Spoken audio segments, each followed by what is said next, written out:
Assalamualaikum warahmatullahi wabarakatuh. Perkenalkan, nama saya Arinul Haq dengan akhiran NIM 2041. Pada kesempatan kali ini saya akan mempresentasikan materi yang berjudul perhitungan nisbah bagi hasil yang bertujuan untuk memenuhi UAS mata kuliah akuntansi perbankan syariah kelas A.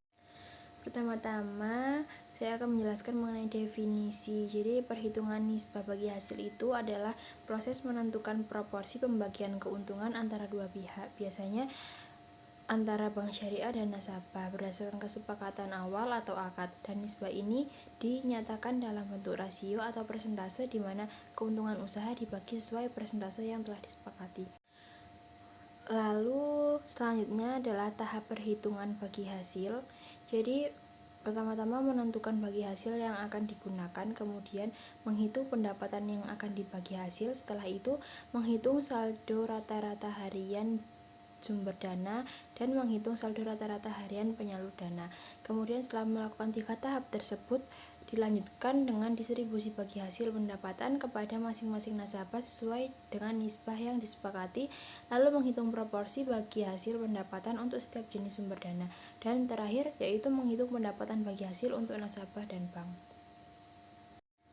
Selanjutnya menentukan prinsip penentuan bagi hasil. Jadi yang pertama-tama itu Dewan Syariah Nasional dalam fatwanya dengan nomor 15 tahun 2000 menyatakan bahwa bank syariah boleh menggunakan prinsip bagi hasil atau revenue sharing maupun bagi untung atau profit sharing sebagai dasar bagi hasil. Yang kedua, revenue ini yang dimaksud adalah dalam dasar bagi hasil bank syariah dan yang dipraktikkan selama ini merupakan pendapatan dikurangi dengan harga pokok barang yang telah dijual.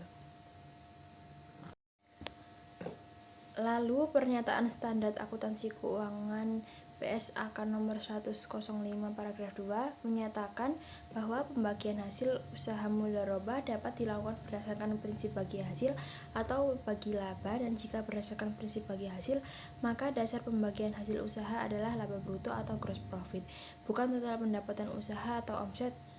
Dan sedangkan jika berdasarkan prinsip bagi laba, dasar pembagian adalah laba neto atau net profit, yaitu laba bruto dikurangi dengan beban yang berkaitan dengan pengelolaan dana mudharabah. Selanjutnya dalam praktik perbankan, gross profit sharing yang dibagi hasilkan kepada pihak ketiga itu meliputi yang pertama margin bank, yang meliputi margin murabahah, salam, dan istihna. Sekiranya ada pemberian potongan kepada nasabah, maka potongan tersebut akan mengurangi margin bank. Dan yang kedua itu merupakan pendapatan sewa bersih. Dalam hal ini pendapatan sewa bersih merupakan selisih antara pendapatan sewa dengan akumulasi penyusutan ijarah.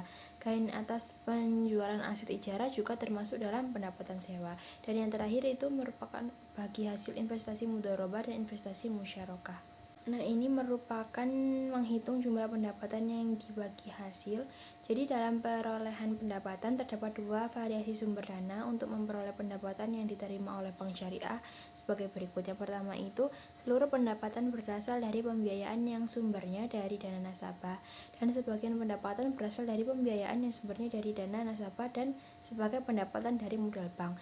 Dan untuk menghitung jumlah pendapatan yang akan didistribusikan terdapat 3 alternatif pendekatan, yaitu yang pertama sumber dana pihak ketiga dan dana mudharabah saja, yang kedua sumber dana pihak ketiga dan mudharabah dan wadiah, dan yang ketiga seluruh sumber dana. Kemudian ini merupakan perhitungan pendapatan yang akan dibagi hasil menggunakan pendekatan sumber dana dari dana mudharabah.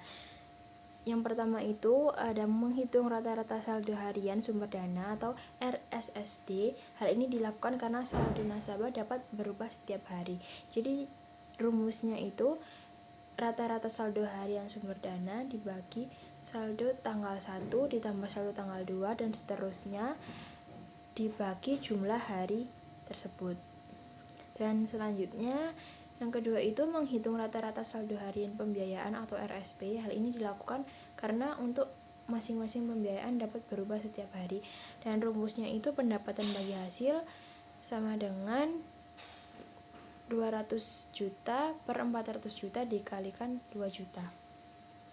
Lalu Setelah menghitung pendapatan untuk bagi hasil dihitung dengan menggunakan rumus pendapatan bagi hasil dibagi jumlah rata-rata saldo sumber dana per jumlah rata-rata saldo harian pembiayaan dikali jumlah pendapatannya.